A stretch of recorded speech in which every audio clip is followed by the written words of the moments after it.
Hey, what's up guys? Welcome back once again. So दोस्तों आज की कहानी जो एक्सप्लेन करने जा रहे हैं उसका नाम है शट। कहानी शुरू होती है एक फार्म हाउस से जो दिखने में कुछ खास नहीं है और ना ही उसकी हालत इतनी अच्छी है, जिसकी ओनर अब उसे सेल करने जा रही है, जिसका नाम है जेसिका। ये फार्म हाउस उसके डैड का है जहाँ पे वो खेती करते थे, लेकिन अब यहाँ पर ऐसा कुछ नहीं होता सिवाय एप्पल के पेड़ के।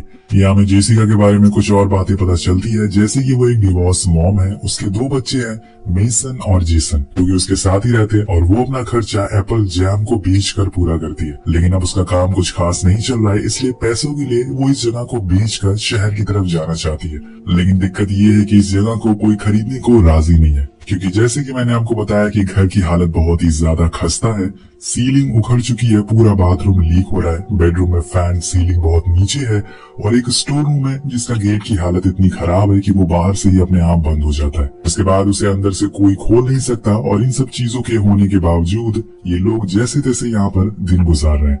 लेकिन शायद अब ऐसा नहीं होगा, क्योंकि कुछ ही दिनों में इनके साथ बहुत अच्छा या फिर बहुत ही ज्यादा बुरा होने वाला है। यहाँ हमें रैन के बारे में भी पता चलता है, जो कि जेसिका का एक्स हस्बैंड है। वो यहाँ पर बहुत ही कम आता है क्योंकि वो एक नशेड़ी बन चुका है और जेसिका नहीं चाहती कि उसके बच्चे ये सब होते हुए देखे।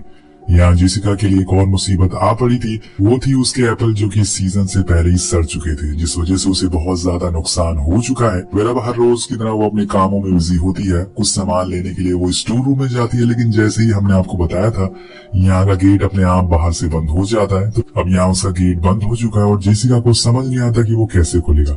वो अंदर फंस चुकी है और यहाँ उसे बहुत अच्छे से बताया कि वो ऐसे तो बाहर नहीं निकल सकती, क्योंकि अब कोई बाहर से गेट नहीं खोलने वाला है, उसके बस 2 बच्चे ही बाहर है। इसलिए पहले तो वो अपना दिमाग ठंडा करती है और फिर आराम से आसपास देखती है और सोचती है कि आखिर यहाँ से कैसे बाहर निकला जा सकता है। तभी उसे एक स्क्रू ड्राइवर दिखाई देता है जो डोर के हुक पर लगा हुआ था। वो बहुत ही लूज हो चुका था, पर इसे वो ओपन कैसे करे। वो मेसन को बुलाती है जो उसे स्क्रू ड्राइवर लाने को कहती है, पर वो अभी 7 साल की थी, उसे पता ही नहीं होता कि स्क्रू ड्राइवर किसे कहते हैं। जेसिका उसे समझाती है कि असल में वो दिखता कैसा है, जिसके बाद थोड़ा टाइम तो लगता है, लेकिन मेसन जैसे जैसे करके जहां तक हो सके स्क्रू ड्राइवर को ढूंढ लेती है और फिर उसे डोर के नीचे से जेसिका को दे देती है। लेकिन इतनी मुश्किलों के बाद भी बात नहीं बनती, क्योंकि उस स्क्रू का साइज बहुत ही छोटा था जिसमें वो ड्राइवर फिट नहीं बैठता। तो वो बहुत कोशिश करती है लेकिन कुछ नहीं होता, जिस वजह से वो आखिर में थक हार कर 911 पर कॉल करने लगती है। लेकिन तभी बाहर से मेसन कहती है कि घर के बाहर कोई आया मॉम। सो कुछ देर बाद वो स्टोर रूम का गेट अपने आप खुल जाता और यहाँ उसे खोला था रायन ने, जो कि बाहर से अपने साथी को लाया था और वो भी एक नशेड़ी दोस्त था। यहाँ जेसिका उसे बिल्कुल पसंद नहीं करती, क्योंकि उसकी बुरी नजर उसके बच्चों पर थी।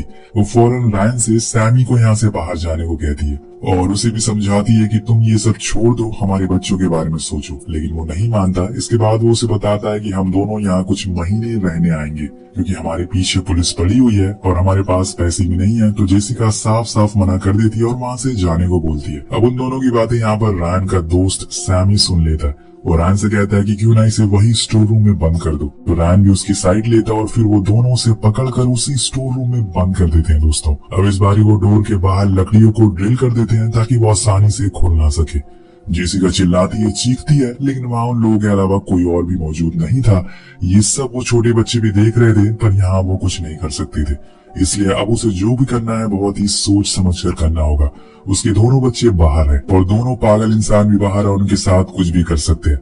इसलिए वो बार बार रायन से एक ही बात बोलती है कि प्लीज उन बच्चों के साथ कुछ मत करना, उन्हें छोड़ दो, भले ही तुम मुझे मार दो। लेकिन वो दोनों उसका कुछ जवाब नहीं देते और इसी तरह से 4 से 5 घंटे बीत जाते हैं। जेसिका को महसूस होता है कि शायद वो दोनों यहाँ से चले गए, इसलिए वो मेसन को बुलाती है और सारी खिड़की दरवाजे बंद करने को बोलती है। लेकिन जैसे कि आपको पता है इस घर की सारी चीजें खराब हो चुकी है, उन्हें बंद करने का कोई भी फायदा नहीं है। यहाँ हम एक और चीज गौर करते हैं कि जेसिका के हाथ में गहरा चोट लग चुकी है, जिसके ऊपर उसने एक पट्टी भी बांध रखी है, लेकिन समय के साथ साथ ये भी इन्फेक्टेड होता जाएगा। तब ये क्या करेगी, और इसे तो ये भी नहीं पता कि असल में वो दोनों कब तक लौटेंगे। अगर वो नहीं लौटे तो ये बाहर कैसे निकलेगी। अब यहाँ जैसे जैसे समय बीत रहा था, जेसिका के लिए मुश्किलें और बढ़ती जा रही थी। फिर अचानक से जेसन की रोने की आवाज आती है, यानी कि वो उठ चुका है। अब उसे भूख भी लगी होगी और जब तक उसे खाना नहीं मिलेगा वो रोता ही रहेगा, इसलिए कुछ न कुछ तो करना ही होगा। वो अपना फोन चेक करती है तो वो भी स्टोर रूम के बाहर ही पड़ा हुआ था, लेकिन मेसन वहीं बाहर ही खड़ी रहती है। वो अपनी मॉम से कहती है कि उसे वॉशरूम जाना है, लेकिन वो तो बंद है, इसलिए वो वहीं गेट पर ही टॉयलेट कर देती है, लेकिन अपनी मॉम को छोड़कर नहीं जाती। जेसिका कई बार स्क्रू ड्राइवर से गेट खोलने की कोशिश करती है, लेकिन ऐसा हो नहीं पाता है। पर अब काफी लेट हो चुका है, इसलिए उसे बच्चों को कुछ खाने को देना ही होगा। इसलिए वो स्टोर रूम में रखे हुए उसके बनाए वही एप्पल जैम को दे देती है और खुद भी खा लेती है और मेसन को समझाती है कि वो जेसन को भी ऐसे ही खिला दे ताकि वो रोए नहीं। वो उसके बारे में सारी चीजें उसे बताती है कि कैसे उसका ख्याल रखना है जिससे कि वो ज्यादा रोए नहीं, और ये भी बताती है कि उसके पास ही रहना और उससे बात करते रहना। अब इसी तरह से रात हो जाती है। जेसिका अभी भी अंदर फंसी हुई है और बाहर उसकी बेटी मेसन को बहुत डर लग रहा है, इसलिए वो अभी भी गेट के पास ही बैठी है। तो जेसिका उसे बताती है कि आज से उसे उसके भाई का ख्याल रखना है और अगर कुछ भी बुरा हुआ तो मुझे आवाज लगाना है और कहीं भी बाहर नहीं जाना है। ये सब बोलते हुए वो दोनों सो जाती हैं और अगली सुबह वो अपने बच्चों को वही जाम दोबारा से खिलाती है।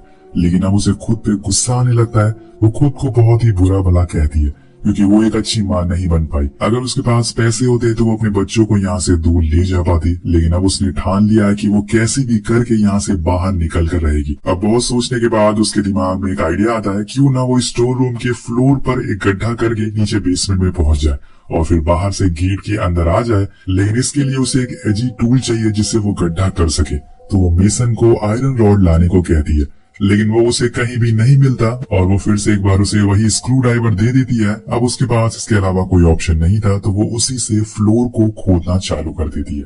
लेकिन इसमें बहुत समय लगने वाला है, लेकिन वो ये करके रहेगी चाहे कुछ भी हो जाए। इसीलिए जेसन रोने लग जाता है तो वो अपनी स्पीड और तेज कर देती है। लेकिन तभी उसे पता चलता है कि उसकी बेटी ने जेसन को गिरा दिया। तो वो उसे सही तरीके से बताती है कि कैसे उसे अपने भाई का ख्याल रखना है, कैसे उसे होल्ड करना है, तभी वो एक अच्छी सिस्टर बन पाएगी।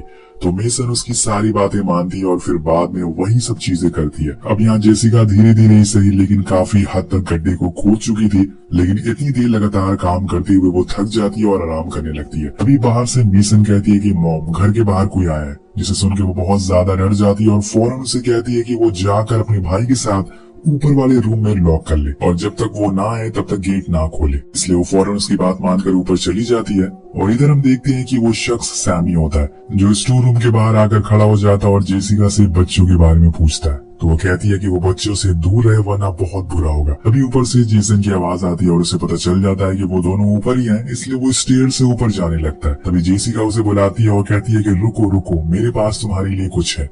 रैन ने मुझे जाने से पहले मुझे एक गांजे का पैकेट दिया था, मैं तुम्हें वो दे सकती हूँ। तो वो फौरन वापस आ जाता है क्योंकि उसके लिए गांजे से बड़ी कोई चीज नहीं थी और ये बात जेसिका को अच्छे से पता होती है, पर वो आखिर इस चीज का फायदा कैसे उठाएगी वो आपको थोड़ी देर में दिख जाएगा। सैमी कहता है कि लाओ मुझे वो पैकेट दे दो, जिसके बाद मैं यहाँ से चला जाऊंगा। लेकिन जेसिका जानती है कि नशा करने के बाद ये और ज्यादा पागल हो जाएगा, इसलिए वो कहती है कि मैं डोर तक आ नहीं सकती, तुम अपना हाथ अंदर डालो, मैं तुम्हें दे दूंगी। अब वो जैसे ही अपना हाथ अंदर डालता है वो वही स्क्रू ड्राइवर उसमें घुसा देती है, जिससे उसका हाथ वही जमीन पर ही फंस जाता है। वेल, तो जेसिका ने कुछ इस तरह से उस गांजे का इस्तेमाल किया। तो यहाँ सैमी अब चीख रहा था और कहता है कि मुझे आजाद कर दो, मैं प्रॉमिस करता हूँ कि मैं यहाँ से चला जाऊंगा। और आज रात में स्नोफॉल होने वाला है जिससे ठंड और ज्यादा बढ़ जाएगी। अगर मैं यहाँ ऐसे ही फंसा रहा तो मैं मारा जाऊंगा। लेकिन जेसिका उसकी एक बात नहीं सुनती। लेकिन अब यहाँ पर वो गड्ढे को खोद नहीं सकती क्योंकि स्क्रू ड्राइवर सैमी के हाथ में फंसा हुआ है, इसलिए वो चुपचाप बैठ जाती है और धीरे धीरे रात हो जाती है।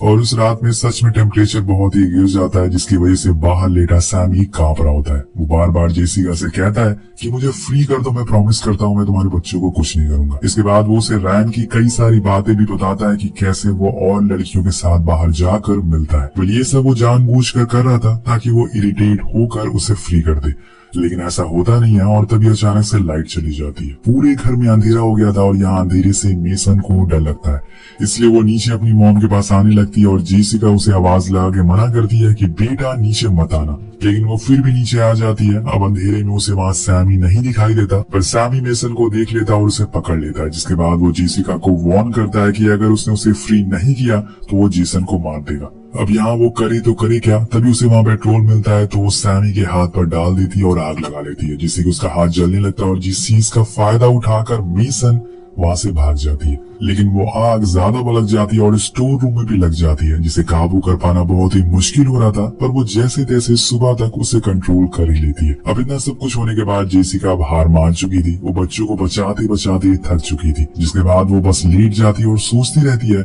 कि अब आगे वो क्या करे। उसी दौरान उसे वहाँ एक बाइबल मिलती है जो असल में उसके डैड की थी। बाइबल में उसे बचपन की उसकी फोटो भी मिलती है और उसे पढ़ते पढ़ते जेसिका को गॉड पर गुस्सा आने लगता है, क्योंकि उसने गॉड की बात हमेशा मानी थी, लेकिन आज उन्होंने उसे यहाँ पर फंसा दिया है। अब उसे कुछ पन्नों में पैसे भी रखे हुए मिलते हैं जो उसके डैड ने रखे थे ताकि कभी किसी मुसीबत में वो उसका इस्तेमाल कर सके। लेकिन आज ये पैसे उसके लिए कोई मायने नहीं रखते। अब इसलिए वो गुस्से में उस बाइबल को सामने लगी खिड़की से फेंक देती है। लेकिन तभी वहां पे लगे जीसस का स्टैचू गिर जाता है और उसे उठाते टाइम जेसिका गौर करती है कि ऊपर वाली सीलिंग से पानी टपक रहा है। वेल उसने गॉड को बहुत बुरा भला कहा था, लेकिन आखिर में गॉड ने उसे एक दूसरा रास्ता दिखा दिया जिसके लिए वो उनका थैंक यू कहती है।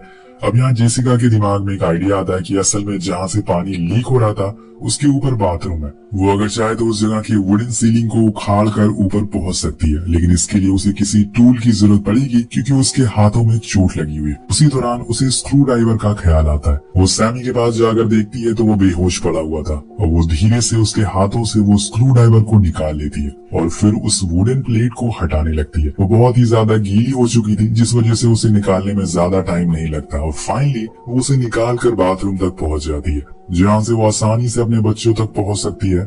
लेकिन रूम में पहुंचने से पहले वहाँ उसके बच्चे कहीं दिखाई नहीं देते जिससे वो घबरा जाती है। तभी उसकी नजर बेड पर जाती है जहाँ बहुत सारे ब्लैंकेट थे। जब वो एक एक करके उन्हें हटाती है तो उसके नीचे उसे मेसन दिखती है जिसने जेसन को पकड़ कर रखा हुआ था ताकि वो यहाँ से कहीं ना जाए। अब ये देखकर जेसिका बहुत ही ज्यादा खुश होती है और अपनी मॉम को देखकर वो बच्चे बहुत ही ज्यादा खुश होते हैं। उसका साथ देने के लिए जेसिका मेसन को थैंक यू कहती है क्योंकि अगर वो स्क्रू ड्राइवर नहीं देती तो शायद वो अभी तक नीचे फंसी रहती। वेल इसके बाद अब इन्हें यहाँ से जल्दी से बाहर निकलना है, लेकिन उसके लिए जेसिका को मेन गेट की कीज लेनी पड़ेगी जो कि बेहोश पड़े सैमी के पास थी। वो दोनों बच्चों को लेके धीरे धीरे नीचे जाती है और उसकी जेब से कीज को निकाल लेती है और बाहर जाने लगती है।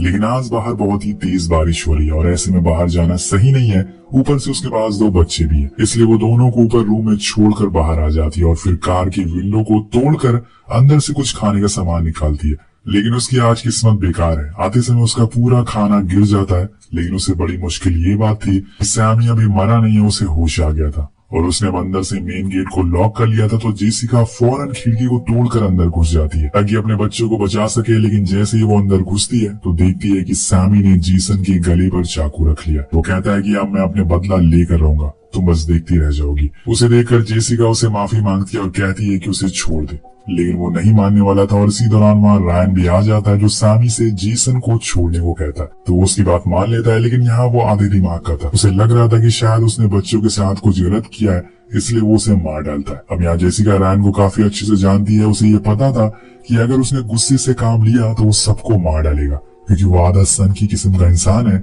इसलिए वो उसे बहाना बनाती है कि मुझे बच्चों को लेकर डॉक्टर के पास जाना है, लेकिन वो साफ साफ मना कर देता है कि किसी को भी कहीं जाने की जरूरत नहीं है। इसके बाद वो जेसिका को नशा करने के लिए कहता है और खुद भी बच्चों के सामने नशा करने लगता है। लेकिन यहाँ जेसिका उसे थोड़ा इमोशनल ब्लैकमेल करती है कि जैसे उसे उसकी केयर है। तो पहले तो उसे कुछ खाने को देती है, जिसके बाद वो उसे ऊपर चलने को कहती है क्योंकि यहाँ पर वो नशा नहीं कर सकती। और रायन को ये सही लगता है तो वो ऊपर आ जाता है। लेकिन यहाँ जेसिका ने एक गेम खेला था, उसने उसके खाने में नींद की गोलियां मिला दी थी जिसका असर अब उस पर होने लगता है और कुछ देर बाद वो समझ जाता है कि उसके साथ कुछ गलत हुआ। इसलिए वो उसके पीछे बंदूक लेकर दौड़ने लगता है। तो जेसिका ऊपर वाले कमरे में पहुंच जाती है। वो भी उसके पीछे था। अब उसे इतनी नींद आ रही थी कि उसकी आंखें खुल नहीं पाती और इसी का फायदा उठाकर वो उसे विंडो से नीचे धक्का दे देती है और गिरते साथ ही उसकी मौत हो जाती है। तो दोस्तों आपको क्या लगता है कि क्या जेसिका ने ये सही किया या फिर उसे अपने हस्बैंड को बचाना चाहिए था? अब धीरे धीरे समय बीत जाता है। जेसिका ने उस जगह को छोड़ा नहीं बल्कि अब उसने उस फार्म हाउस को रीनोवेट कर दिया है। उसका एप्पल जैम का बिजनेस भी अच्छा चलता है, लेकिन उसके शरीर पर कुछ चोट के निशान आज भी हैं जो उसे उस दिन की याद दिलाते हैं। जेसिका अगर चाहती तो अपने बच्चों को छोड़ देती और नशा करने लगती, लेकिन खुद भी और अपने बच्चों को हमेशा उसने लड़ना सिखाया, जैसे कि मेसन जिसने उसका बहुत साथ दिया। और ये सारी चीजें उसे मोटिवेट करती है जिससे कि उसे आगे बढ़ने की हिम्मत मिलती है। वेल गाइस, जाने से पहले आपको बताना चाहूंगा कि हमने एक दूसरा चैनल बनाया है और कई बार हम बता भी चुके हैं, तो फटाफट जाइए हमारे दूसरे चैनल को सब्सक्राइब करिए जिस पर भी आपको अलग अलग तरह की अमेजिंग कहानियां देखने को मिलेंगी। वेल ये कहानी आपको कैसी लगी नीचे कॉमेंट करके